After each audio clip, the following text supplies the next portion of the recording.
Blu Wolf Podcast. Hey, this is Willie Cantu with the Blu Wolf Podcast. I did a podcast earlier with George Rodriguez, El Salvador, about this El Salvadoran gang member from the MS-13.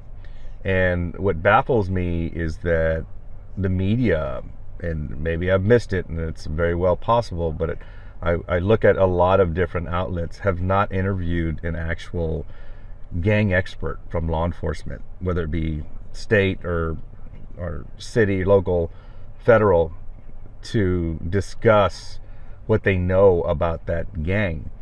And I told him, and I am by no means a gang expert. I did work side by side with the gang unit officers.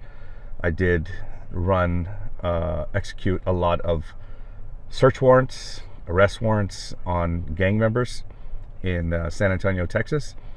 And I never, because I was on SWAT, of course I wasn't going to go to gang, but I didn't really care too much about identifying them as gang members. The gang unit officers went to training, they went to seminars, they watched PowerPoint videos, of course back then, of ways to identify them on their tattoos and their clothing, their colors, and their MO, their modus operandi, what they're into.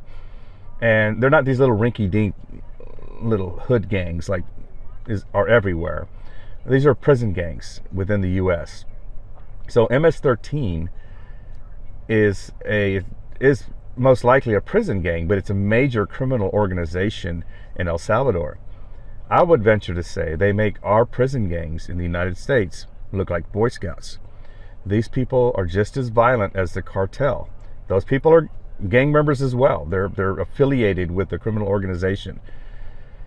And you know, the crazy thing is, first of all, is the Democrats willing to die on this mountain of defending this Kilmar, Abrego, Garcia, and which tells me that they have nothing else. They're so desperate to grab onto something that looks to them positive and to defeat Trump in any way. I've been saying it. They want a gotcha moment on it, and this is their MO, to defend criminals. They defended George Floyd. They defended Breonna Taylor. They were up against Kyle Rittenhouse because he eliminated some truly true criminals in what he was involved in.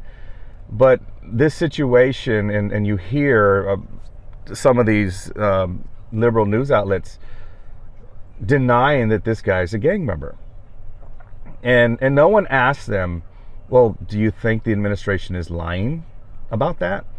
They don't ask them that specifically, but that's what they're alluding to, because there's documents out there.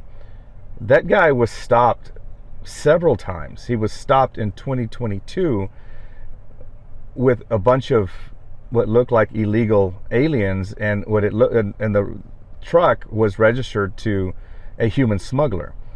And they were saying that none of these people had luggage. They said they were traveling. So, you know, you question these people enough, you know that something's up. And it appeared like he was human smuggling. I don't know why they didn't charge him, why they didn't cite him, or whatever, but they've identified him. He was stopped in by Prince George's County, and he was with three other gang members loitering. And when they got into their business, the officers identified them. For one, they dumped narcotics on them. Two, they had credible information that two were definitely MS-13 gang members. They said that Kilmar was wearing clothing that identified him as a gang member, and then another confidential source of theirs identified him as a gang member. He has tattoos on his hands that you can see clearly see in one of the photos that was taken with Senator Van Hollen, who went to El Salvador to visit him.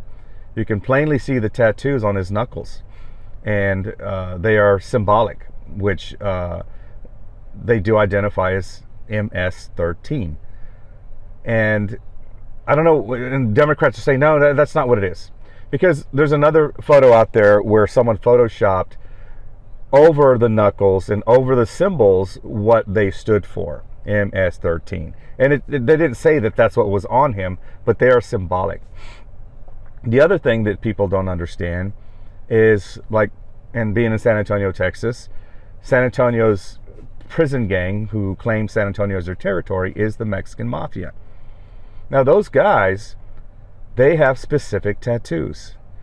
And they're rarely in color. They're usually black because they get them in prison.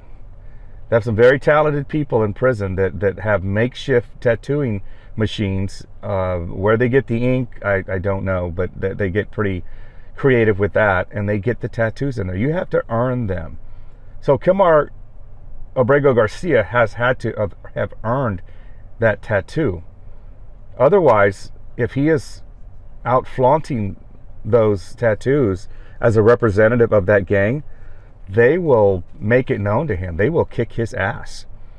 A while back, there was an idiot, Balcones police officer, who was dealing drugs, number one, and he had a bunch of tattoos. And I guess he was infatuated with the Mexican Mafia, and he got some Mexican Mafia tattoos on him. And they weren't earned, they weren't in prison, and he was killed. They killed him. So they sent some enforcers from the Mexican Mafia, and they killed him. So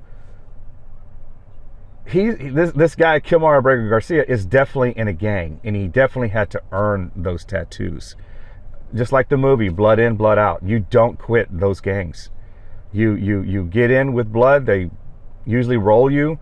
Meaning they beat you up. They kick your ass, in a gang style beating, and that's your initiation usually.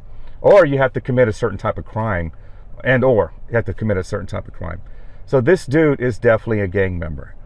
And now there's information coming out, besides that he was his alleged wife that he's married in the United States had filed family violence charges against him and sought protective orders against him. That's all documented. It's not shit that they made up. I can't see people trying to fabricate documents just to prove that point on this guy.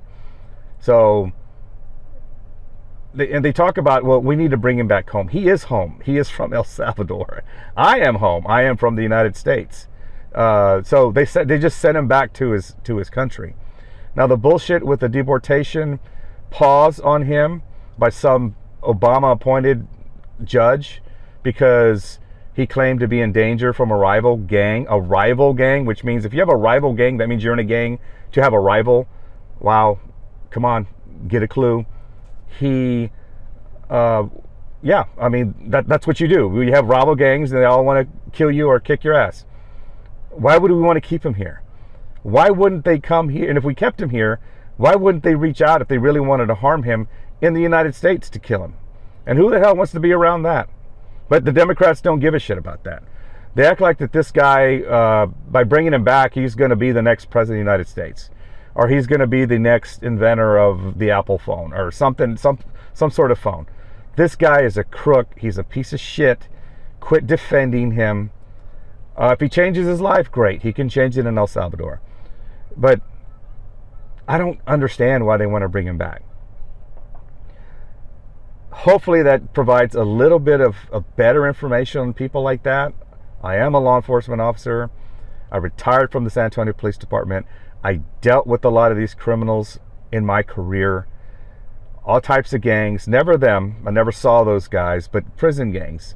They all operate pretty much the same way. But these guys are ruthless. They will dismember you. They will behead you, just like the cartels are doing. They'll put you in a vat of acid and make soup out of you. They are not kind people.